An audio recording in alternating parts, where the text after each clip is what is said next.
information yi gën a fës ci réseaux sociaux yi waaye bokk it ci ñu gën a commenté loolee la ñu sama naataango bi lay di Mrs Niang di tegtal. waaw comme ni ko waxee rek Mrs Niang Tororo noonu la ñu koy defee ndax li nga xam ne ni moom moo ñor internet yi rek defe naa moom moo ñu ñor ci la toile ba tax na yi ñi gën a publier waaye gën ko commenter lañ leen di indil bokk na ci nag comme ni ñu koy waxee indi woon nañ ko jeudi bi passé muy denrée bu cher bi nga xam ne actuellement ñi nga xam ne ñoom ñoo di suñu mbokk population ñu ngi koy jànkoonteel mu nekk nag loo xam ne ni doo wër benn yoon ci fi nga xam ne moom moo di ci réseaux sociaux yi moo xam bu mu ci mënti doon te doo gis que ñoom ñi ngi indi seen njàmbat saa su ne rek ngir wax ne li nga xam ne ni moom moo di dund gi dafa cher lool ci ñoom ndax nee nañ boo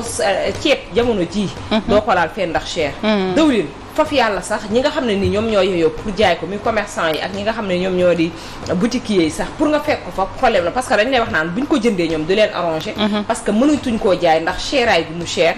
askan bi xëy na seen doole eggatul foofu ba tax na tam li nga xam ne moom moo di saabu tam dañ koy yokk bu baax a baax a baax ku ne xam na ne njëg bi tolloo na ci 300 francs actuellement pour nga am ko ci yenn boutique yi il faut nga génne 400 francs mu nekk tam lu cher ci ñoom wax ma laa nag boo bëggee paquetu saabu wala leneen ak leneen bu ñu jàllee ci loolu ñu ñëw ci yeneen yi nga xam ne ni tey jii moom moo gën a ñor askan bi te nekk na loo xam ne kenn mënatu cee teg gët muy suukar bi nga xam ne jamono ji pour nga teg ko gët sax problème la ndaxte non seulement cher na ndax benn sachet boo xam ne ni tey jii ñu la ko doon jaayee 100 francs boo ñëwee tey jii ci boutique bi 200 lañ la ko jaayee comme ni ñu ko waxee woon bi passé ak sax négocier bi mooy boutiquier dañuy toog ñoom seen kii yi nga xam ne xàmmee woon nañ leen seen clients yi nga xam ne xàmmee woon nañ leen ñooñu rek la ñuy bëgg di jaay boo dul seen client boo ñëwee carrément dañ lay wax ne mënuñu laa jaay te client yi sax dañ leen utal limite parce que client day ñëw yor xaalisam ñu ne ko kilo suukar bi day jaar 1000 francs bu génnee 3000 francs ne jaay ma 3 kilos dañ naan ko non 1 kilo nga mën a am wala sax nga mën am 500 grammes mu mel ni kon lu ni mel metti na lool ci askan bi nga xam ne tey jii ñoom ñoo betti seen jàmbat ba tax na yenn ci bouillon yi sax gis nga ñu ngi koy gis ne ñu ngi koy yokk de 25 francs à 50 francs ñoom nee nañ loolu sax ñoru leen mais li leen gën a ñor mooy nécessité yi mooy diwlin suukar savon ak yeneen yoo xam ne nii xam nañ xel na lii mënta ñàkk ci kër te actuellement seen doole mayatu leen ñu koy jëndi ba tax na tam gis nga comme noonu seen i jàmbat la ñi nga xam ne ñoom ñoo di mbokk internet yi daal di becc rek ndax ñoom ñooy population bi nekk ci kër yi ñoom ñooy yoraat seen téléphone wala seen machine ak loolu dugg ci biir internet bi ngir becc seen i jàmbat xëy na fañ ko war a jàmbatee sax lañ ko jàmbatee ndax ku ne xam ne internet léegi li muy jariñ ci am réew ak ci monde bi yëpp sénégalais yi nee nañ dañu sonn carrément ci li nga xam ne nii moom moo di ci denrée bu cher bi mooy li nga xam ne dafay jëm ci gémmiñ di feesal biir te mu nekk loo xam ne nii nit mënu ko ñàkk ñoom nee nañ actuellement dañ ci sonn lool ba tax na tam boole nañ sax ndox mi nga xam ne nee nañ dañ koy sax root nee nañ daal dëkk bi fi ne nii fépp ay metti parce que bu ñu demee bañ ne saako su duyul du taxaw te nit ki amatul lu mu lekk wala nga xam ne li muy lekk bala mu koo am tey ji dina sonn coono boo xam ne doo xam fu muy egg nee nañ jàmbat boo xam ne nii la ñoom dañ koy nekk na loo xam ne dañ koy fësal daal jamono ji ci jamono joo xam ne nee nañ liggéey amul bu fekkente ne dañ ne da ngay liggéey pour suturlu bi mooy nga dem jënd loo dundee ñëw teg sa kër kenn du la xamal dara ci jamono jooj bu fekkente ne mënoo am loo liggéey ba mën ci am xaalis boo jëndee yooyu denrée yi ñëwaat cher nee nañ jamono ji jaar na comme ni ñu koy waxee saa su ne ñun dëppal réew mi ba xam tamit autorités yi nga xam ne ñoom ñoo yeyoo indi yenn ci mbir mi pour mën a jëlee askan bi ci li nga xam ne moom moo seen jàmbat yooyu donc ñoom tamit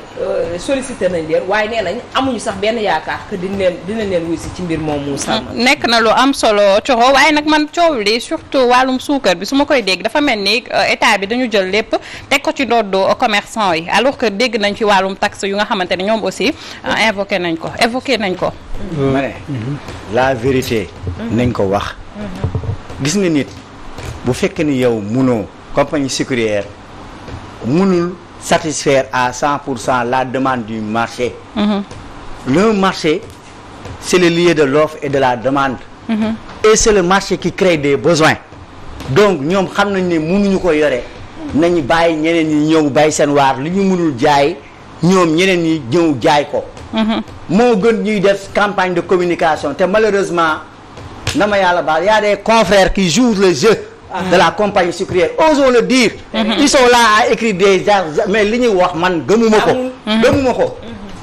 amoon na ay temps en 2009 on se rappelle ba mu commencé am agité ñuy nekk tension de nangam lii ak lii ñuy wax ne problème sucre dina am temps à l'époque le directeur de la compagnie sucrière c'était Bassir Sall il était venu à Pékin pour dire que non il y a pas de problème de sucre en plein Ramadan on se rappelle ce sont des choses qu'on yoo xam ne dañ ko kii xam nga lenn la nit ki boo munoo lépp àddina kenn matul mais boo munul bàyyi sa morom ñëw bay jël wërsëgam mu jeex ñu bàyyi ñeneen ñi war a ñëw kii ñu ngi wax affaire problème peut-être ay crainte sur l'emploi léeg-léeg nga jékki-jékki ñu jël benn affaire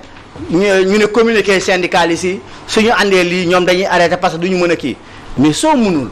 mais teewoo bu ñu xoolee tey le témoin li mu def ci xëtëb gu njëkk li ngay wax nii rek mi ngi def une pénurie provoquée par les commerçants dans les entrepôts de la CSS se trouve actuellement stocké 29 000 tonnes loolu lañ lay wax couvrant 45 jours dañ ma ko envoyé man mu ngi sama téléphone avant loolu dañ ma envoyé vidéo boobu ñu ne ñu ngi nii nous sommes des journalistes dañoo ñëw tourner ci hangar compagnie sucrière amul pénurie sucre amul lii mais gis nga sa waay bu ñu kenn nax kenn gis nga lenn la su fekk ni yow produire parce que quand tu produis aussi tu dois pouvoir faire une étude de marché ne d'ici tant de mois dinaa am quantité telle dañ ma ko demander parce que c'est ça quand on fait une étude planifiée dans un marketing et un circuit de consommation il faut voir d'abord le taux de pénétration du marché quelle est l'expression des besoins ñun on ne sommes pas bêtes nous sommes instruits en tout cas tey am na benn conseil national de la consommation ils n'ont pas prévu nañu bàyyi ñeneen ñi ñu ñëw bàyyi seen waar ñu satisfaire parce que population yi instant yi dañoo sonn en tout cas sur le sucre dafa amoon ay taxes yi nga xam ne dañ ko cee teg mooy TCI ni ki démb ministre des finances daal di ne nañu ko teggi fii ak mois d'octobre maintenant taxe conjoncturelle voilà maintenant le problème est-ce que dina am répercussion ci prix yi mu wàññeeku loolu c'est maintenant le débat mais peut-être li waroon a expliquer loolu mooy peut-être compagnie mën nañu yore seen sucre ñu ne duñu ko jaay parce que dañ cee yokk ay taxes loolu xëy na mën a nekk waaye li ci mënta am dinañu suivre xool ba xam est-ce que loolu mën na am njeexital en tout cas comme niñ ko waxee léegi tey am na benn conseil national de la consommation bu war a am ci suba si la sax après ñu xool rek njeexital yi nu muy mujjee waaw surtout ça te xam naa ne dina am njariñ ci ñi nga xam ne ñoom ñoo di askan bi toog di xaar ñu gindi leen ak li nga xam ne ni moom moo di cheraayu denrée boobu ba tax na dañuy daal di jàll ci leneen tam lu ñu wax ñi nga xam ne ñoom ñoo di mbokku internet yi ndax y'a une vidéo benn vidéo bu doy waar boo xam ne ni mi ngi circulé ni ki démb ci ngoon ak tey ji vidéo bi nag duñu leen ko mën a dégtal ndax vidéo bi xale la concerné te ku ne xam ne xale ak image am ni mu chéré bu fekkoon mag la sax ndax dafa am benn xale boo xam ne ni dafa ñu ngi vidéo mi ngi circulé ci internet bi mais ñi def vidéo bi nag dañu fàttee wax fan la am exactement mu mel ni xale bi dañ ko jël daal di koy ligoté maanaam dañ ko takk tànk yi takk loxo yëpp indi ko ba ci benn àll parce que li ñu wan àll la teg ko noonu ay nit ñoom ñoo doon romb gis ko fa interpellé presque ñu bari ñoom ñoo ko yeewoon di ko laaj ana lan moo ko andi foofu mu ne moom seen daara la nekk génn di yelwaan benn waay interpellé ko ne ko na ñëw mu ànd ak moom da koy jox xaalis bi mu ko defee nag mu dugal ko ci oto bi neen bi mu ko dugalee ci oto bi nag la ko takk ko ñëw ba ci fii ci pegg bi mu daal di ko fay teg ne ko soo yooxoo te ñëw ma dama lay rey xaar ma maa ngi ñëw léegi nag bi mu ko defee noonu xale bi tam ci biir vidéo bi ñi nga xam ne ñoom ñoo filmer affaire bi ak di ko laaj jotuñu tekki loxo yi jotuñu tekki tànk bi mu mel ni kon dañu bëggoon sax lalal ndëgg sërëx ki nga xam ne ni moom moo ko def loolu mais daal ci biir vidéo bi yaa ngi leen dégg am na ay jigéen am na ay góor mais am na ay nit yu fa nekkoon yu koy wax ne ko kan moo la def lii mu ne moom xamul ki ko def moom daal seen daara la nekk génn di yelwaan dox tuuti gis benn 4x4 mu ne ko carrément ñëwal ma sarax la nañ dem fee ma sarax la mu dugg ci biir ci biir oto bi ci la ko takk daal di takk gémmiñ gi ñoom nag yàlla may ko chance xamuñu lu tax mu teg ko fa parce que ci biir vidéo bi yaa ngi dégg am na ku ci naan da ko fee teg pour dem lijjanti soxlaam wala mu dem uti keneen ku mu àndal pour ñëw jël si waat xale bi parce que lii nii ñoom daal ñu ngi wax ay wax yu grave yoo xam ne nii xëy na xamuñu exactement lan moo waral mbir mi mais balaa ñuy xuus ci li nga xam ne moom moo di ci boobu information ndax dinañ ko toppaat fii ak jeudi incha allah rabbi ñu xam naka la ak nan la mais daal ci loolee daal moo am ci kaw lak li nga xam ne moom moo di internet yi ak nam leen soxalee partagé nañ boobu les vidéo boo duggee ci internet bi actuellement da nga koy gis mais lañ ca gën a wax moom mooy que am na ay commentaires yu bari yu ci nekk yoo xam ne bari na léegi xale yuy réer yoo xam ne nii dañ leen di wër ba sonn duñ leen gis bari na ci ay tur yoo xam ne lim nañ ko te boo duggee ci page bi nga xam ne actuellement page yu sénégalais yi la trouvé ou perdu lañ koy tuddee ndax ñu ngi def liggéey bu mucc ayib c'est à féliciter donc ñenn ci sénégalais yi lu ci bari moo xam ay pièces yu réer moo xam xaalis moo xam lu mënti doon ay nit yoo xam ne toog nañ ay ati at 20 ans 30 ans gisuñu seen parents wala sax koo xam ne day wër yaay wala papa ñu ngi gis def ay retrouvailles foofu ci biir li nga xam ne moom moo di groupe bi te groupe bi xëy na kon loolu muy def am na importance ci doomu aadama yi te bari na suivi boo xam ne sénégalais yi ñoo ngi ko fay def ñoom nee nañu bari na ci ay xale yoo xam ne ñu ngi leen gis ñu leen di wër ci boobu les groupe kon li nga xam ne moom moo di réeru xale yi dafa am jamono ji loo xam ne nii laxasu na ci comme ni ñu ko waxee rek saa su ne bu réer yi amee di amaat ñuy wax ne xale boo xam ne dafa réer gisuñu ko ci gox ak goxaat xamale sàkkal nañ ko pexe ndax bari na ci xale yoo xam ne dañuy nekk fii ndakaaru la ñuy réeree ci même jour bi la ñuy réer ñu nekk di leen wër da ngay toogaat une semaine ñu dugal photo ba tey di laaj xale boobu kon kooku fan la war a mën a nekk su génnul ndakaaru ndax xanaa xale nit du gis fii xale jël ko yóbbu ko ba ci beneen région wala yeneen ak yeneen pour di wër ay waajuram nee nañ loolu mënul nekk donc xale yi réer kenn du leen gis ça veut dire nee na ñoom seen xel li mu leen jox mooy dañ leen di sàkkal pexe mu nekk nag loo xam ne mën naa ñàkk bu baax a baax ndax yaakaar naa ne loo xam ne jëfu mag la xale yaakaar naa ne yoonam nekku ca koo xam ne moomin la xamagul dara xale bi ñu ligoté xamagul dara dalee leen amagul 10 ans bu ñu waxee ay atam kooku xamagul dara loo xam ne surtout que mu nekk daara mënalul boppam xamalul boppam ak sëriñ baak ñooñu nañu xoolaat bu baax a baax xale yi ku ci nekk na waslu àq ku jur na waslu àq ci xale yi ñu mën leen a protéger ndax ñoom ñooy doon magu loolu la rek responsabilité partagée que ça soit sëriñu daara bi way juru xale boobu noonu ak sénégalais yi nga xam ne amaana ñenn ci ñuy def jëf ju ñaaw joojee ku ci nekk am nga ci part de responsabilité nga xoolaat sa bopp rek te jéem a rafetal sa toogaay bon en tout cas en attendant la véracité des faits comme léegi xam nga ni itam dafay bari ñoo xam ne dañuy bëgg am nombre de vues wala nombre de clics mais li ci mënta am comme ginnaaw xale la normalement li ni mel boo ko gisee da nga war a avertir les services compétents ñu ñëw def constat daf leen di permettre aussi bu dee yëgluñu ko askan wi ñoom ñu mën a suivre les traces parce que on a des services compétents pour ça pour ñu mën a arrêter ki nga xamante ne def nañu ko parce que loolu boo woowoon par exemple police wala leneen ak leneen ñu ñëw ñoom bu ñu ko gisee mën nañu koo jël topp mbir mi topp kaa bi te ki ko def du gaaw a xam ne sax mbir mi yëgg na ci loxo ñi nga xamante ne moom moo yore yoon aussi sensibilisation bi côté boobu tam jàpp naa ne yenn scènes yi bu ñu ko gisee ñu avertir ñi nga xamante ne ñoom ñooy yore wàllum ñoom ñooy aar askan wi ñu man koo topp parce que buñ ko defee directement sur la toile mën na piéger un peu recherche yi ñu war a def ci wàllu wi dëgg la ba tax na dañuy daal di jàll ci beneen information beneen tam bu ñor ñi nga xam ne ñoom ñoo di internet yi ku ne xam ne ne ci jamonoy été la ñu nekk xale yi dañuy daal di jël li nga xam ne moom moo di plage bi en masse ndax boo dee xool xale yi tey jii dañuy xëy rek ñoom ñëpp ku ci nekk ak sa façon ba nga koy defee daal di utali fi nga xam ne moom moo di géej yi naka noonee tam piscine yi waaye li nga xam ne moom lañ ci seetlu lu doy waar mooy après BFM ak bac yi dafa am ay publication yoo xam ne day xew jëmee ci mbir mi biñ ci gën a marqué nag bokk na ci ab xale boo xam ne nii nee nañu BFM la am bi mu amee BFM nag dafa daal di rek ànd ak ay copinam daal di dem Monaco plage dañ koy tudd Monaco plage ci boppam la dem nee na daal pour commencer ses vacances ak wane carrément ne ci examen la jógee xam nga xale yi noonu la ñuy def défouler affaire yooyu noonu ba mu demee nag à sa grande surprise dafa nag daal di dugg ci ndox mi di nee na di jéem a féey maanaam di sangu ci la ko benn gars koo xam ne moom moo ko mag fuuf daal di interpeller ne ko moom da ko bëgg a jàngal nage maanaam da ko bëgg a jàngal mu féey gis nga texte bi ni ñu koy wane nii parce que sa cousine moom mooy ñëw di expliquer ci texte bi loo xam ne nii moom moo am ci mbir mi nee na daal bi mu ko ne dama lay jàngal nager daf ko yóbbu ba ci fond boo xam ne nii xale bi xam na ne mënu faa yuuxu mënu faa def dara ndax boobu ragal na ndox mi mais téye na ko ci foofu nag la egg ak moom daal di pénétrer xale bi maanaam yàq ko daal jël ndawam def ko yeneen ak yeneen yoo xam ne nii ci biir géej gi loolu foofu la xewee nee nañ tam bi mu ko defee xale bi tam dafa daal di génn daw yooxu ci la daal di waaja daal di sey carrément kenn gisatu ko mu nekk nag mbir boo xam ne nii moom cousine bi moom moo ñëwaat di interpeller parce que xale bi amul xëy na bu gisaatee waaji dina ko xàmmee mais fan lañ koy wëree waat ba gis ko aussi bu fekkente ne koo xam ne da nga ñëw fekkante ak moom plage rek est-ce que jot na laaj turam est-ce que jot na xam fan la dëkk ak yooyu te bu fekkente ne saay-saay saay-saay la koo xam ne naraloon na ko lu bon xool na ko ba bëggal ko lu bon xëy na du ko wax fu mu dëkk ak du jéem a échanger ak moom juste que kaay ma jàngal la nanger la dugal na ko ci biir ndox mi yàq na àddunaam et tout ci koo xam ne nii xale la xëy na ndax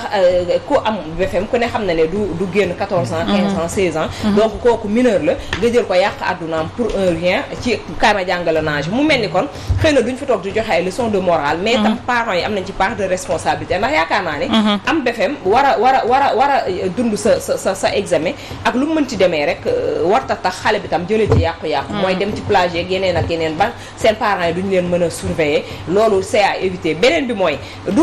question da nga am BFM rek dangaa war a génn après nga xappi ji ci soirée yeeg yeneen ak yeneen na ci parents yi bàyyi xel parce que am na leneen ak leneen luy xaar xale bi ci kanam note yaa ngi koy xaar ndaxte dina war a defi seconde et tout dina dem ba terminal beneen examen mi ngi koy xaar donc du BFM rek la war a am pour mën a bàyyileku wala sax mu def yeneen ak yeneen nañu xoolaat bu baax a baax nekkin bi waaye tam doxalin bi surtout saay-saay yi nga xam ne ni tam tay jii ñoom ñoo fi nekk kenn mënul jël seen xel nit ku toog ne damay def yëfu saay-saay amaana moom moo xam après la ko cay fekk wala la ko cay fekk après fekk ko ca mais daal ñun ñi nga xam ne ñun ñoo toog pour def lu baax nañu jël les devants mooy koo xam ne da nga toog pour def lu bon ñu jéem la mettre de côté parce que defkatu lu bon ni moom saay-saay moom ñun fi Sénégal te waaw ñu leen doy na waar daal en tout cas moo tax Thioro il faut toujours se méfier aussi parce que koo xam ne xamoo ko dëkk bi doy na waar loolu bu la waxee kaay aussi je pense que am na benn instinct bu la war a mën a tax yow nga bañ war a wala ñu yoree la noo xamante ni du ku ñëw rek aussi war la engloutir yóbbu la donc mu nekk lu doy waar lu nga xamante ni vraiment boo koy dégg sa yaram dafay daw parce que xale la jigéen la après avenir am dafa am benn tâche bu nga xam ne day dem ak moom mu nekk lu yéeme. moi j'ai 3 questions ci affaire bi. benn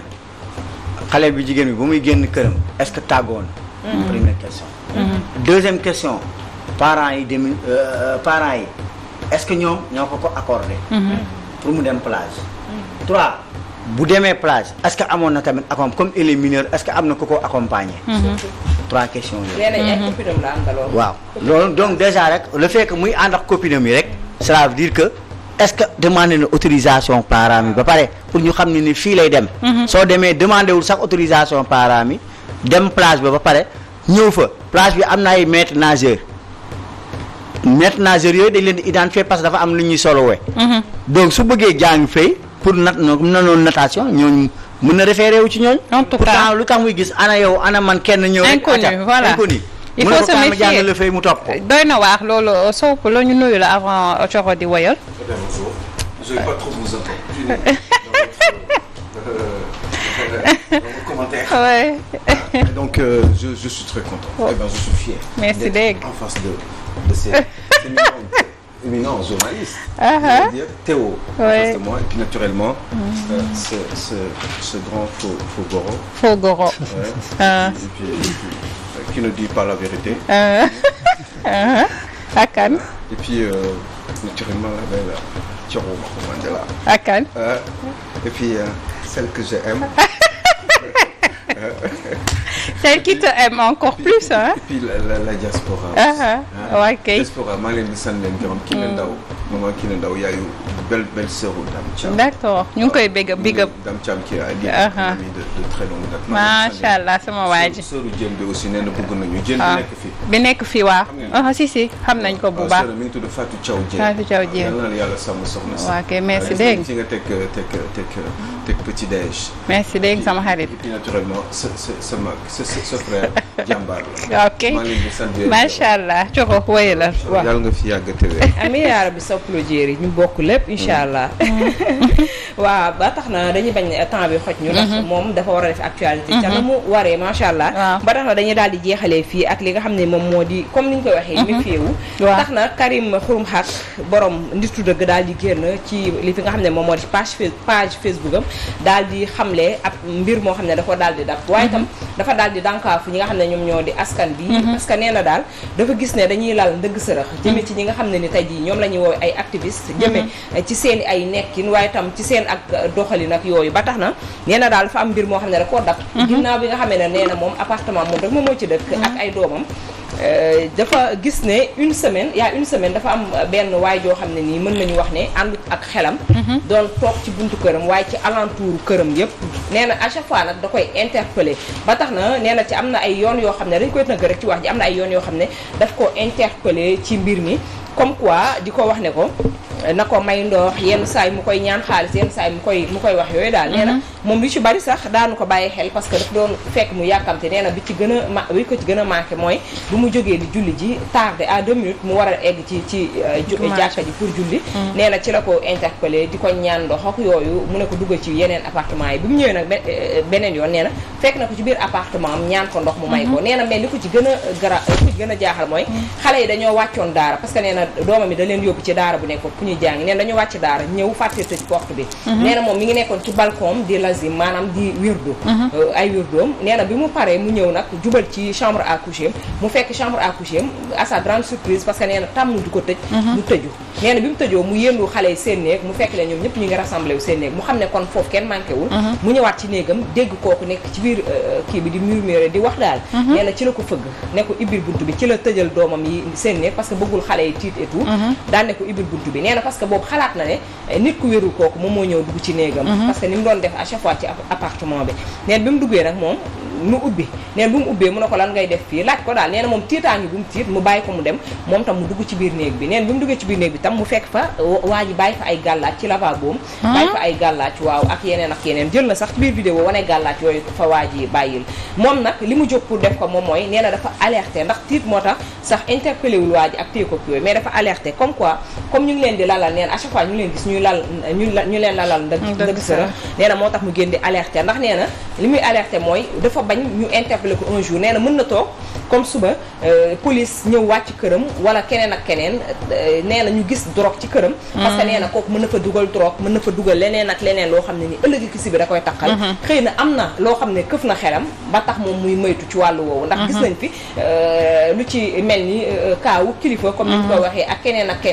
koo xam ne tey jii mën nañ ne am na ci yu ñu leen di tudd ak yooyu ba tax na xëy na loolu moo tax moom tam muy dédouané looloo tax moom tam muy fësal mbir mi nee na carrément day jël les Sénégalais en témoin que moom laalu takkul ci lenn loo xam ne ni lii nag gis na nag loolu am na te ba mu defee noonu ci la waa ji réer ma gisatu ko fenn xëy na nee na dina dellu si mais dara wóoru ko ci moo tax tam muy jël les Sénégalais en témoin pour leneen ak leneen lu ci mën ci am ñu xam ne nii la action bi demee woon te lii moo amoon il a bien fait waaw il est prudent moom ci li mu defee noonu te yaakaar naa ne mbokk internet yi comme ni ñu koy defee vidéo bi mi ngi tas te ñëpp ñu ngi koy wax ne ko bravo à lui te it ñëpp nañ defee noonu que lu ñu dugg na leer lu ñu mën ci am tamit nañ ko bokk ak ñi nga xam ne ñoo di sénégalais parce que tam ñoom liggéey bi ñuy liggéey xëy na ñoom comme ni ñu koy waxee sénégalais moo tax ñu koy def ak yooyu moo tax ñu koy def baax ñuy partager yooyu loolu am na solo bu baax et comme ni ñu ko waxee rek il a bien fait parce que fi mu nekk nii dëkk bi dafa doy waar façon bu ne nga fi gis genre yooyu boo ko gisee mieux vaut nga prévenir nit ñi pour au cas où dans l'avenir damay ñaan rek benn 2 minutes ndax dafa am information bu aussi am dama ko gisaa léegi sama téléphone ku ne gis na fan yi ci internet bi ñu ngi gis benn xale boo xam ne ni neen dafa am 16 ans mu daal di marié wu koo xam ne ni dafa mag fan yëpp ñu ngi gis affaire bi nekk ci toile bi nit ñi di ci wax ak ku ne di partager ñu ciy sax interpeller ay nit mu mel ni loolu man ci information yi ni ma ko gasee ba gis ko ndax lu nekk ci toile bi moom moo ñu intéressé xale bi Pikine la dëkk xam naa ki koy manager nee na ñoom